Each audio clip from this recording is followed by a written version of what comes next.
Boa noite. Vamos dar continuidade aqui à nossa aula de Direito Empresarial. Hoje a aula vai ser só sobre recuperação judicial e falência. Esses dois assuntos eles estão inteiramente previstos na Lei 11.101 de 2005. A apostila ela traz o capítulo de falências primeiro que o de recuperação judicial.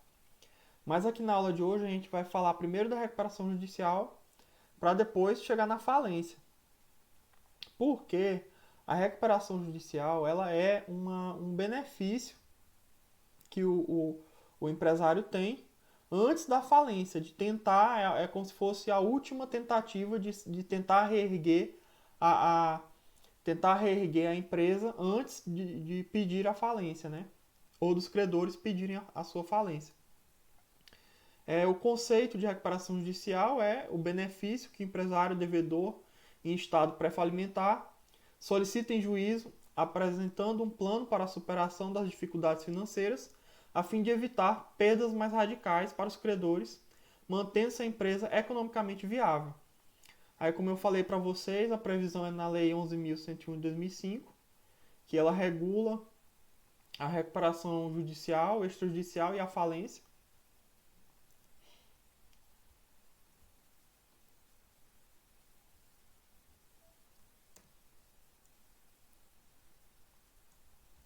Vamos lá. A recuperação judicial ela pode ocorrer em duas hipóteses. Ela pode ocorrer quando é requerida diretamente pelo empresário ou quando os credores dessa empresa que já está devendo, eles entram com um pedido de falência. Aí na contestação, na defesa da empresa, essa empresa ela poderá pedir a recuperação judicial. A previsão está tanto do pedido pelo empresário está no artigo 48 da Lei 11.101 e a previsão de que ele pode requerer na defesa está no artigo 52 da Lei 11.101 também.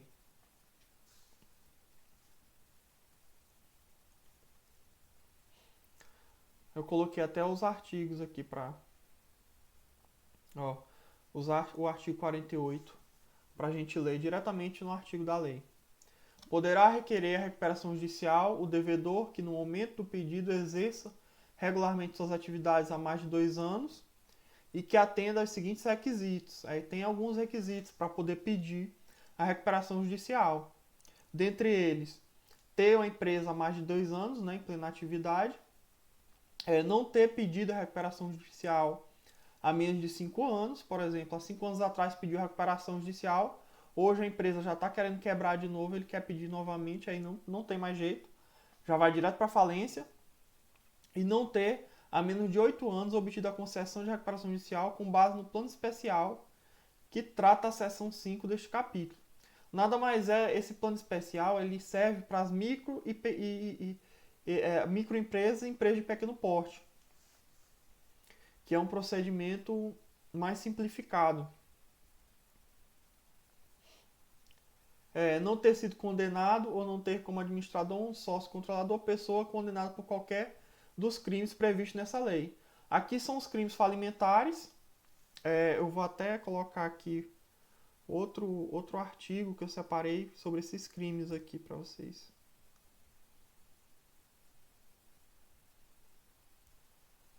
Tá aqui. Quem que pode ser o administrador judicial? Aí os crimes, a gente vai usar esse slide aqui mais pra frente, mas aqui ele já trata dos crimes.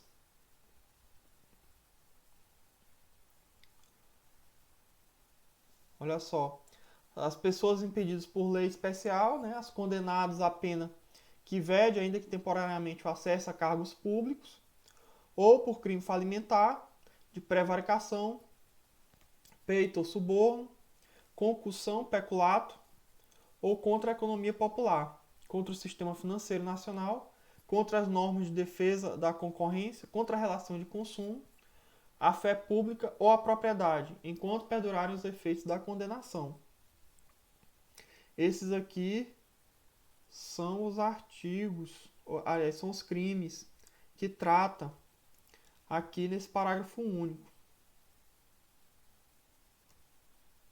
aliás, que trata no inciso 4º do artigo 48, não ter sido condenado num desses crimes que eu acabei de citar. No parágrafo único ele fala também que a recuperação judicial pode ser requerida tanto pelo cônjuge sobrevivente como por seus herdeiros, inventariante ou sócio remanescente. É quando o proprietário, né, o empresário administrador, ele falece, e depois que ele falece, a empresa começa a ir para água abaixo. Então, nesse caso, o cônjuge, a esposa do falecido, pode pedir, ou um dos seus herdeiros, ou inventariante ou sócio remanescente. Aqui, gente, inventariante é a pessoa que é a pessoa que é responsável pela administração do espólio do falecido. Ou seja, aquela pessoa que deu entrada no inventário que vai ser responsabilizado por administrar até a partilha dos bens. As fases da recuperação judicial. A primeira fase é o pedido. O empresário ele faz o pedido, né? É um pedido judicial. Aí o juiz, ao analisar, ele pode deferir ou indeferir. Se ele deferir, abre-se prazo para apresentar o plano de recuperação. E se ele indeferir, a empresa pode ir direto para a falência. Depois do deferimento, sendo deferido, vai ser nomeado o administrador judicial. Aí agora a gente vai voltar para aquele slide para a gente ver quem que pode ser administrador judicial. O administrador judicial será profissional e idôneo, preferencialmente advogado, economista, administrador de empresas ou contador, ou uma pessoa jurídica especializada. Aí aqui está aquele outro artigo, né, de quem não pode ser administrador judicial, os que cometeram esses crimes, que a gente também já citou. Vamos voltar aqui para o slide. Nomeação de administrador, os titulares da empresa continuam nas suas funções, mas podem ser substituídos por gestores judiciais. O plano de recuperação, esse plano ele deve ser apresentado no prazo de 60 dias. Esse prazo ele pode conter um prolongamento de prazos, pode ter alienação de filiais, aumento de capital, mudanças de dirigência, mudanças da estrutura da empresa e qualquer outra medida que vise sanar as finanças da empresa. O plano ele é responsável pelas estratégias que a empresa vai tomar para sair dessa situação de falência. Depois que se for apresentado o plano, há a intimação dos credores. Os credores eles terão 30 dias para impugnar o plano de falência. Se eles não estiverem concordando com algum dos requisitos previstos lá, eles terão 30 dias para se manifestar no processo. E esse prazo de recuperação judicial, ele dura por 2 anos. Um caso recente que aconteceu no Brasil foi da empresa Oi, que entrou em recuperação judicial. Se eu não me engano, terminou há pouco tempo. Até hoje até tenho uns créditos para receber da Oi e ainda não consegui me habilitar para receber esses créditos. Mas acredito que é o caso mais recente conhecido no Brasil. Vencido o prazo e cumpridas as obrigações, né, ao final, depois dos 2 anos de cumprir o plano, o juiz ele pode declarar a sentença encerrada, né, da recuperação judicial. Se ele, nessa sentença, encerrada a recuperação judicial, a empresa pode voltar a trabalhar normalmente, né, ou pode passar para a próxima fase, que é a falência, que é declarada a falência. Por isso que a gente está estudando primeiro a recuperação judicial, porque, como vocês estão vendo, ela é uma situação pré-falimentar, antes da falência. A declaração da falência. Durante o processamento da recuperação, a falência ela pode ser decretada nos seguintes casos. Por deliberação da Assembleia dos Credores, que são assembleias que são feitas para justamente ver como está sendo esse plano, se está surtindo efeito, se a empresa está demonstrando que vai sair da situação de falência ou não. Nessas deliberações, a Assembleia pode decidir que a falência será o melhor caminho para a empresa. No caso de não apresentação do plano no prazo legal, também pode ser decretada a falência. Como a gente viu, o administrador judicial ele tem o prazo de 60 dias para apresentar esse plano. Não sendo apresentado, o juiz pode decretar a falência. Rejeição do plano pela Assembleia. Descumprimento de obrigações em 2 anos contados da concessão da recuperação. Pedido de falência de credor não sujeito à recuperação. Prática de ato de falência. E desistência do pedido de recuperação. Está lá o procedimento de recuperação judicial e o empresário ele decide pedir desistência do processo. Já vai partir direto para a falência. Aí vamos tratar aqui das microempresas. Como a gente viu lá em cima, as microempresas elas poderão optar pelo plano, tanto o plano geral como o plano especial, que foi o que a gente viu. Nesse plano especial, um dos requisitos que a gente viu é não ter pedido ele até 8 anos, ou seja, se até 8 anos atrás ele pediu a recuperação judicial, agora não poderá pedir novamente. E esse plano especial ele engloba apenas os credores quirografários. E o que é esses credores quirografários? Os credores quirografários são os credores mais comuns que existem. Eles não têm nenhuma garantia e nenhuma vantagem. Aqui eu citei, eu acho que o conceito que a apostila trouxe ficou bem confuso. Eu tentei trazer aqui de uma forma melhor. Os créditos quirografários eles são os créditos que não possuem garantia. Os créditos superiores a 150 salários mínimos, ou seja, a menos de 150 salários mínimos, os créditos trabalhistas eles têm uma certa preferência na ordem de pagamento. Assim, o que passar acima de 150 salários mínimos, não, eles ficam para ser pagos no final. Entende-se que os créditos até 150 salários mínimos menores são assim os mais urgentes. Créditos trabalhistas cedidos. O que é esses créditos trabalhistas cedidos? Por exemplo, o empregado da empresa ele não quer esperar o final da recuperação judicial para receber e ele acaba vendendo os seus direitos. Por exemplo, ele tem direito a 20 mil reais, por exemplo, de rescisão, salários atrasados ou uma indenização por acidente de trabalho. Ele, ao invés de esperar o final da recuperação judicial para receber, ele prefere vender para uma pessoa por metade do preço, ele já recebe dinheiro logo, e essa pessoa fica esperando o final da recuperação para poder receber. É como se fosse um investimento para essa pessoa. E crédito de garantia real de valor superior ao valor do bem. O que seria esse crédito de garantia real de valor superior ao valor do bem? Seria um crédito que ele possui um valor maior do que, por exemplo, um banco ele empresta 4 milhões para essa empresa que está em recuperação judicial. Só que todos os bens dessa empresa só valem 3 milhões de reais, por exemplo.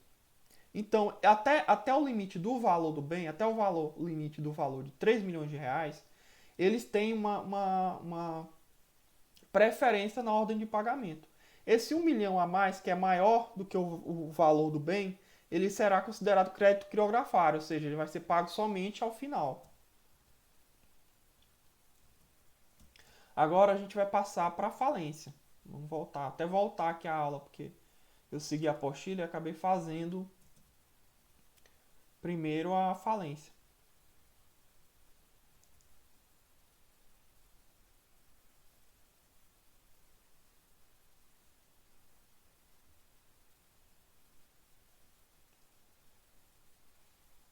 Aqui. Falência, quebra e bancarrota. Os três são sinônimos. Então, às vezes, você vai encontrar em algum livro, ou até mesmo em alguma legislação, as expressões quebra e bancarrota. O conceito é o processo no qual os bens da sociedade empresária são apurados e vendidos, e o produto arrecadado é destinado a saldar as suas dívidas. Bem, no conhecimento popular, a pessoa fala assim, ah, a empresa faliu. A gente fala que a empresa faliu quando ela fechou as portas, né? E parou de funcionar. Só que, na verdade, não é isso que é a falência.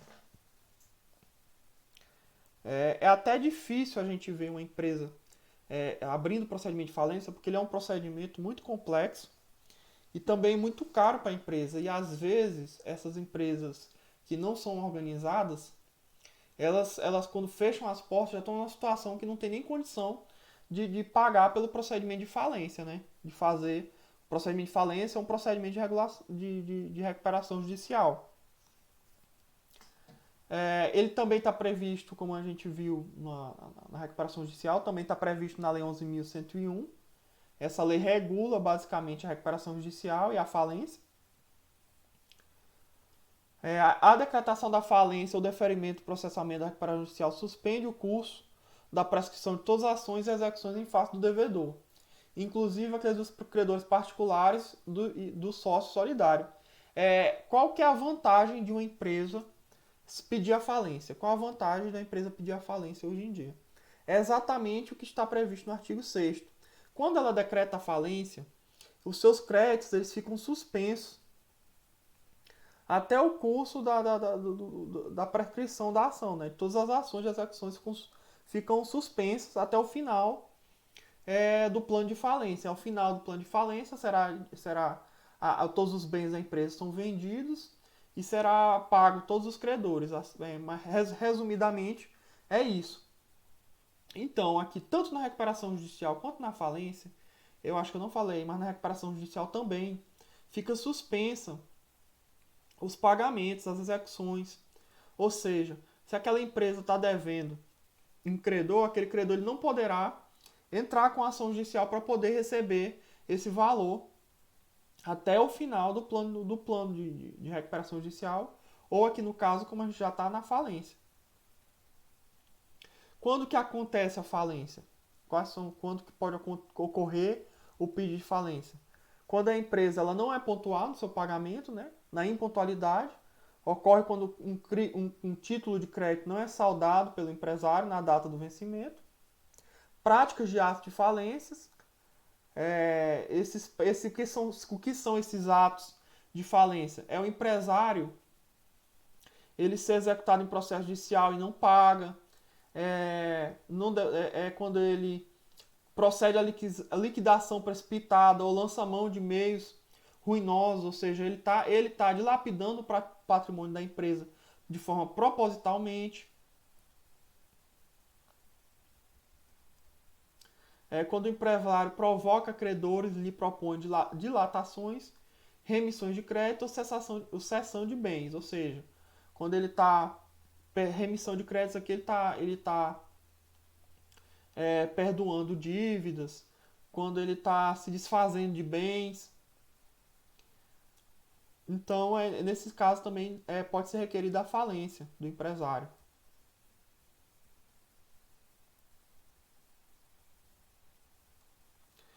Quando o empresário realiza ou por atos inequívocos tenta realizar um fito de tentar retardar o pagamento ou fraudar os credores.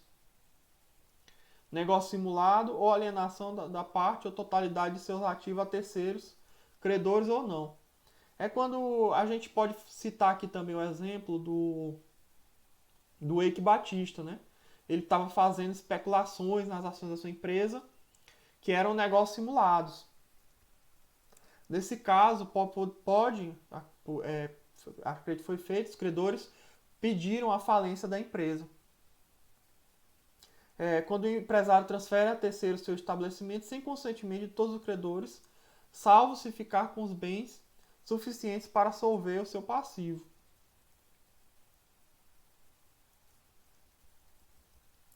Quando o empresário dá garantia real a algum credor sem ficar com bens livres e desembaraçados equivalentes às suas dívidas, ou tenta essa prática revelada por atos inequívocos, ou seja, quando ele pede mais empréstimos maiores do que ele pode pagar. A empresa fica numa situação que ela não tem como ela pagar o que foi pedido de empréstimo.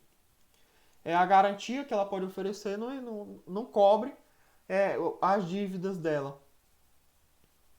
Quando o empresário se ausenta, não deixando representante para administrar o negócio, habilitado com recurso suficiente para pagar os credores, abandonando o estabelecimento, oculta-se ou tenta ocultar-se, deixando furtivamente o seu domicílio. Aquele é o empresário que abandona a empresa, né?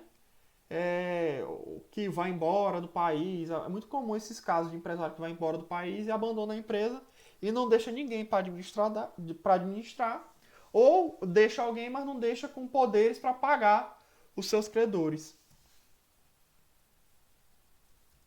Existem casos que não podem pedir falências. Aqui no caso do empresário irregular, ou de fato, ele não pode pedir a falência até porque ele não tem nem personalidade jurídica, né? Como a gente viu nas aulas passadas, o empresário irregular, o empresário de fato, ele não tem a personalidade jurídica. Porém, a lei de falências, com o intuito de proteger os terceiros, os credores, os credores poderão pedir a sua falência, a falência do empresário irregular ou empresário de fato. Quando, por exemplo, tem aquele comércio que não tem CNPJ e está devendo seus fornecedores. A lei, para proteger esses fornecedores, ela autoriza esses fornecedores pedir a falência daquele comérciozinho que não tem CNPJ, para que eles possam poder receber. Essas seguradoras elas não sofrem falências porque elas têm intervenção da SUSEP. A SUSEP é um órgão vinculado ao Ministério da Fazenda, né? É a Superintendência de Seguros Privados, que ela regula, ela regula, fiscaliza as seguradoras, é responsável tanto por regular como fiscalizar. Por essa razão, as seguradoras não podem sofrer falência. Empresa de capitalização. Liquidação por um interventor nomeado pelo Ministério da Fazenda. Aqui também, nessas empresas de capitalização, no caso do Baú da Felicidade, Telecena, aqui o Carajás da Sorte, que é que nós temos também na nossa cidade. Nesse caso, o Ministério da Fazenda também ele nomeia o interventor. Então é um outro procedimento, não é necessariamente procedimento de falência. E as instituições financeiras, no caso de bancos,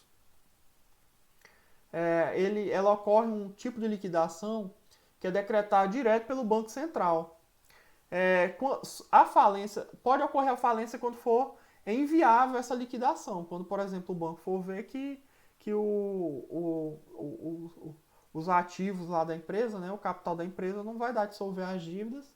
E nesse caso, não sendo possível essa intervenção do Banco Central, pode ser decretada a falência.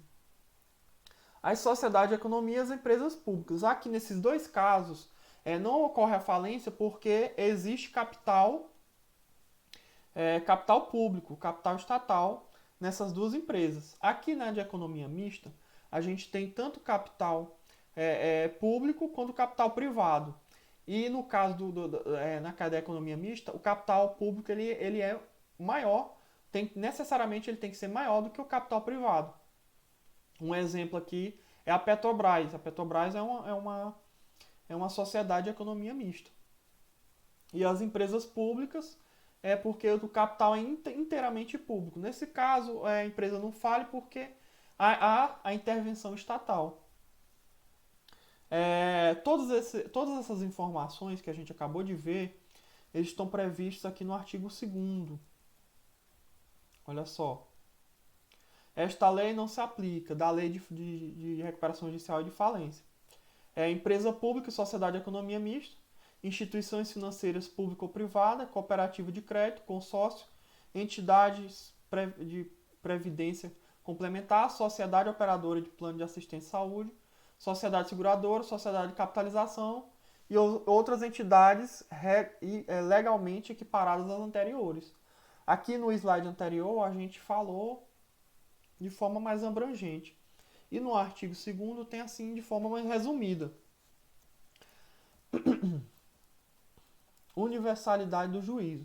A universalidade do juízo é uma das características da falência, que é que o juiz que processa a falência ele passa a ser o único capaz de decidir as questões relativas à empresa falida. Na linguagem jurídica se diz que ele será o juiz universal, né? O juiz universal da falência. Ele quem decide as questões que envolvem o falido, inclusive de credores particulares do sócio falido. Uma observação aqui é que somente o juiz ele pode decretar a falência.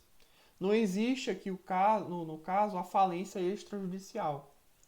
Obrigatoriamente um juiz é quem decreta a falência.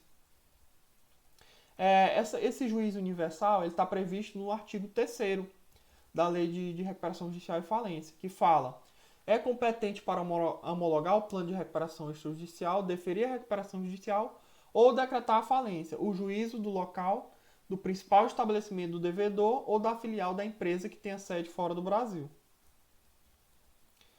Quais são as exceções dessa universalidade de juízo?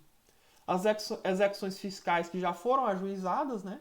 Execuções fiscais que já têm ação antes da decretação da falência. Nesse caso, não ficarão suspensas com aquela suspensão que eu falei para vocês, que ocorre no caso da recuperação judicial ou da falência. E as ações trabalhistas devem ser ajuizadas e decididas inicialmente pela Justiça do Trabalho, e então habilitadas no juízo da falência. Isso aqui é interessante também. Isso aqui aconteceu muito aqui em Paropebas, no caso da Transbrasiliana. Porque a Transbrasiliana, ela fez também ela fez um procedimento de falência, né? E o que acontece? Você pode entrar com a ação, mesmo com procedimento de falência, você pode entrar com a ação trabalhista para pedir os seus créditos trabalhistas na Justiça do Trabalho. Mas o que acontece? Quando você tem a sentença, que gera um título executivo judicial, uma sentença ou um acordo trabalhista, você não recebe de imediato o seu pagamento, né? Você tem que entrar, você recebe uma certidão de créditos, e com essa certidão você se habilita no processo de recuperação judicial, no processo judicial ou no processo judicial de falência. Então o que acontece? Aqui ele fala que é uma exceção ao universalidade do juízo, mas de certa forma você só recebe de fato, né? Você tem o direito reconhecido, mas você só recebe de fato no processo de falência ou no processo de recuperação judicial. Viu como foi importante a gente já ter visto a recuperação judicial? Aqui tenho novamente o administrador judicial, né, que a gente já falou. Ele fala que traz só, aqui acrescentando, que é nomeado pelo juiz e tem prerrogativa de administrar o acervo de bens. Isso aqui a gente já sabia também. A massa falida, o que é a massa falida? A massa falida é o conjunto de todos os bens desse empresário, né, dessa empresa que está em processo de falência, e ela tem uma peculiaridade, porque essa massa de bens ela não tem personalidade jurídica, mas ela tem capacidade processual. Ou seja, quando você vai no processo de falência, ele pode, a massa falida ela entra como se fosse uma parte do processo, entendeu? Só que ela não possui personalidade jurídica, ela não tem CNPJ. Ela é administrada pelo administrador judicial. E a gente está quase chegando aqui no final da aula. Quais são os efeitos da declaração de falência? Ocorre o vencimento antecipado de todos os títulos em nome do empresário. Por exemplo, eu sou credor e a empresa entrou com um processo de falência e eu tenho um crédito que deve ser pago em 10 parcelas. Quando foi aberto para o procedimento de falência, ocorre o vencimento antecipado, ou seja, as 10 parcelas serão pagas de uma só vez. Ficam suspensas todas as ações e execuções individuais, aqui a gente também já falou sobre isso. Juiz de falência passa a ser o juiz universal, falamos também. E o falido perde a administração de seus bens, que passa ao administrador judicial. Aqui a gente vai classificar os créditos. Aqui, essa classificação é importante para a gente saber a ordem de preferência no pagamento. Nós temos os encargos, e aqui está pela ordem de pagamento, de quem vai ser pago primeiro. Os encargos da massa, que são considerados os encargos das custas judiciais, né? Os seguros e despesas com a administração da própria massa falida, e o salário do administrador, né? A pessoa que está lá administrando, ele tem prioridade na hora de receber. As dívidas da massa, que são as custas pagas pelo credor que requereu a falência, as obrigações de atos válidos praticados pelo administrador proveniente de enriquecimento indevido da massa. Depois disso, nós temos os créditos trabalhistas. Aqui, os créditos trabalhistas abaixo de 150 salários mínimos, que são as indenizações ou rescisões trabalhistas, salários não pagos, crédito real de garantia, hipoteca, penhora e antícrise. Aqui são os créditos que possuem garantias. Aí essas garantias podem ser por hipoteca, por penhor ou por antícrise.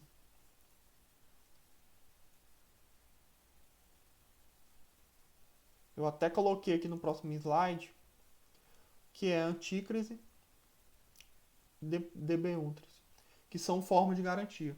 Antícrise é o direito real sobre o imóvel alheio, em virtude do qual o credor obtém a posse da coisa a fim de perceber-lhes frutos e imputá-los no pagamento da dívida de juros e capitais. O antícrise nada mais é do que só o direito sobre o imóvel alheio, né? A pessoa, no caso o credor, ele não é o proprietário, mas ele tem direito real de utilizar aquele imóvel, de colher os frutos daquele imóvel. E os debêntures são valores mobiliários representativos de dívida média a longo prazo que asseguram aos seus detentores direito de crédito contra a companhia emissora. Por exemplo, você adquire num fundo imobiliário, por exemplo. Temos o fundo imobiliário, que é um prédio, e esse prédio, o valor desse prédio, ele é dividido em cotas. E você adquire uma cota desse prédio, que é o debênture. Essa cota, ele vai lhe dar uma porcentagem do aluguel desse prédio. Vamos voltar aqui. Créditos trabalhistas, crédito de direito real de garantia, que nós falamos. Créditos fiscais e parafiscais, nessa ordem. A União, Estados, Distrito Federal e municípios, além das respectivas autarquias, ou seja, primeiro serão pagos os créditos fiscais da União, depois dos estados e por último do Distrito Federal e municípios, além das autarquias. Créditos com privilégios especiais. Esses créditos eles podem ser decorrentes de expressa previsão legal. A gente pode citar aqui o aluguel, né, do prédio, dos móveis do falido, e os honorários advocatícios. Aqui porque o falido ele continua pagando seu aluguel, né, ele não fica, nem entra nessa suspensão prevista aos credores, a suspensão tanto na recuperação como na falência.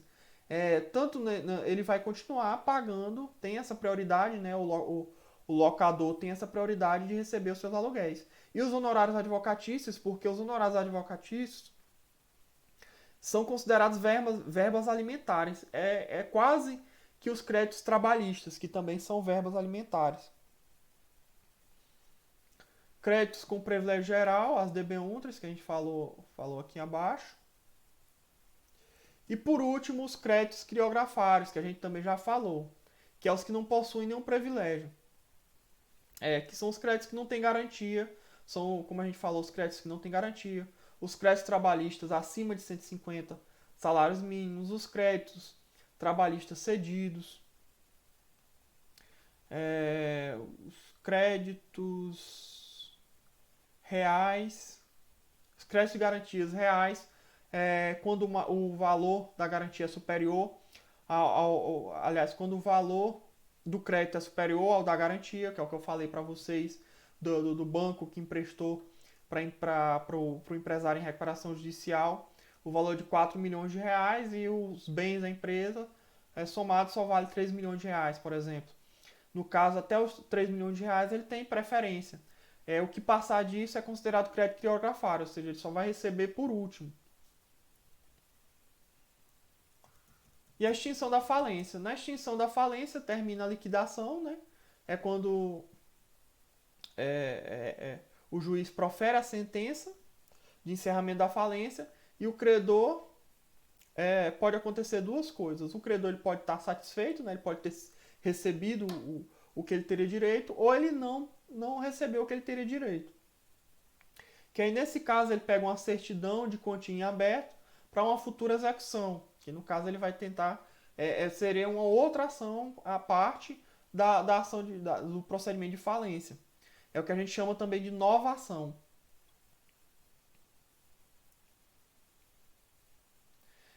Aqui ele fala quando que ocorre a extinção da falência, né? Que ela pode ocorrer com pagamento ou a novação dos créditos, que eu acabei de falar para vocês, que a novação é quando o credor não satisfeito ele entra com uma nova ação, uma nova execução, ou com rateio de mais de 40% do passivo, ou seja, a empresa rateia os seus bens, ou mais de 40% de seus bens, também é decretado extinção da falência. Bom, gente, nós terminamos a nossa aula de hoje. Por hoje a gente vai ficar só nisso, né? Recuperação judicial e falência. Esses dois assuntos são assuntos bastante complexos. A nossa aula é basicamente o resumo do resumo. Até indico vocês darem uma lida na lei. Essa lei, pra vocês terem ideia, ela tem mais de 200 artigos. Então, uma aula ela é muito pouco para a gente saber tudo sobre o procedimento de recuperação judicial e sobre o procedimento de falência. Mas eu espero que vocês tenham tido pelo menos uma noção de mais ou menos como funciona o procedimento. Boa noite e bons estudos.